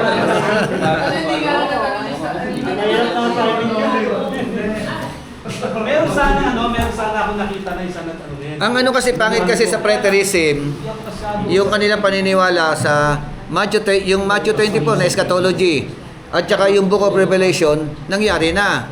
Which is, kung pinag-uusapan natin, yung Matthew 24, para sa akin, nangyari noong 70 AD. Pero yung Book of Revelation, 95 nga 95 nga 95 AD nga yung naisulat eh. So ibig sabihin 70 years nangyari yon plus kung 95 25 years later nung naisulat pa. So, hindi pala siya connected sa... Di ba? Hindi ko nisitima. Yun ang yun ang sisipatin mo doon. Oh. So iba ang Matthew 24 kasi ang mga eschatologian ngayon mga nagtuturo ng end time, end timer. Kino-connect nila Matthew 24. Revelation chapter 7, yung mga 7 seals, 7 trumpets, 7 bowls, di ba? Pinukunin nila Bishop. Oo. Yung mga nagtuturo ng end time ngayon. Oh, okay na? Klaro na? Oh. Ganun na, nasagot ko. It depends upon your view. Liting. Tanong naman ang view, no? Ano? Futurism, pang history. Research na yon. Yung mga group of theologian na yan. May mga futurism, historicism, preterism. Pero may mga may pinagsususog silang mga talata. Kaya Talagang sinasabi nila. Yung 7 bayad, di ba? Kami 7 bayad, si Buhos. Ganun eh. Diba? Sabi, nangyari na ba to? Hindi ba ito nangyari? Magaling matanong nila eh. Pero sa Isa naman, isang Hindi pa hindi yung ano yun eh. 7 churches. Sa ganito kumiran. At sa churches na tayo. Kung kunin-kunin ko pa nila. yung historicism nakabalangkas sa kanila yun From 1st century, 2nd century, 3rd century, hanggang 20th century, hanggang sa panahon natin ngayon. Meron silang mga history talaga na Kasi hindi na kasi natin panghawakan dyan. Kasi mga bagay kasing nangyari na, nakalipas na, hindi na magiging future yun eh. Oh, pas Ang na nga bagay yun. na future, ang bagay sa future talaga. Huge. Kaya pag nagtungo sila, sabi ko nangyari nangyari to. Ang tanong, nangyari ba talaga? Kaya ang tanong kasi pero hindi siya ganyan sa akin, nangyari ba talaga yan? Sabi ko ganito, sabi hindi. Kasi sa ganito pa yan. Ikaw, basta anong view mo dyan? Yun. Sabi ka lang dyan Ano ka pa? Kaya nga, yun nga sige, ano muna ang view mo? Pag tinanong ka ng gano'n ang view mo, Balik mo sa kanya. balik mo na sa kanya tanong. Ano ba? Ano ba? Ano yung may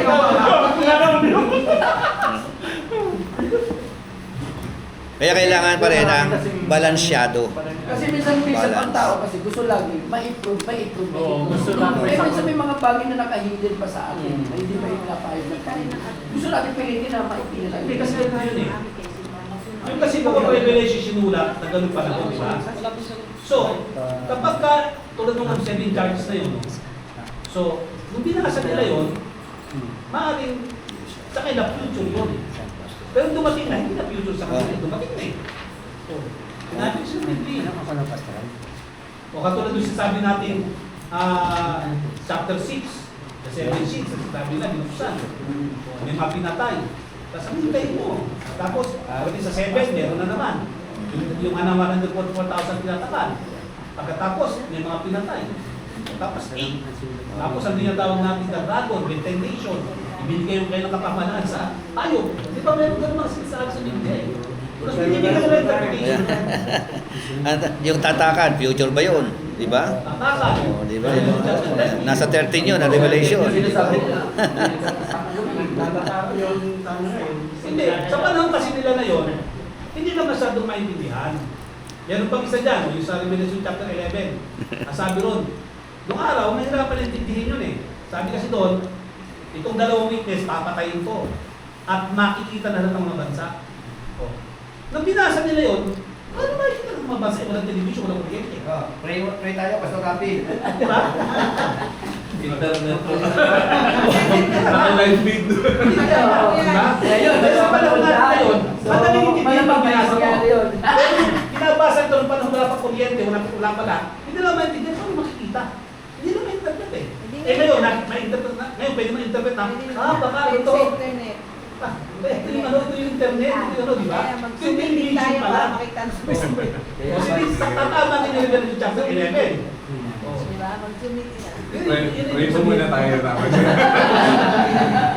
Panginoon, maraming salamat po sa oras. Salamat sa mga karunungan, Panginoon, na nagmumula sa iyong salita at kung may mga bagay man o Diyos na tuloy na hindi pa namin naunawaan ay tulungan mo kami sa pamamagitan ng Panginoon ng iyong banal na Espiritu. Invite na sa Mother at sa aming pansamantalang pag-iwalay din at dalangin po sa pagpalain mo mga isa at sa kanilang patuloy din ang tahanan ng Panginoon Bishop Prophet na aming tagapagturo at tingin ng Maraming salamat. Ito po ang aming panalangin sa pangalan ng Panginoon. Amen.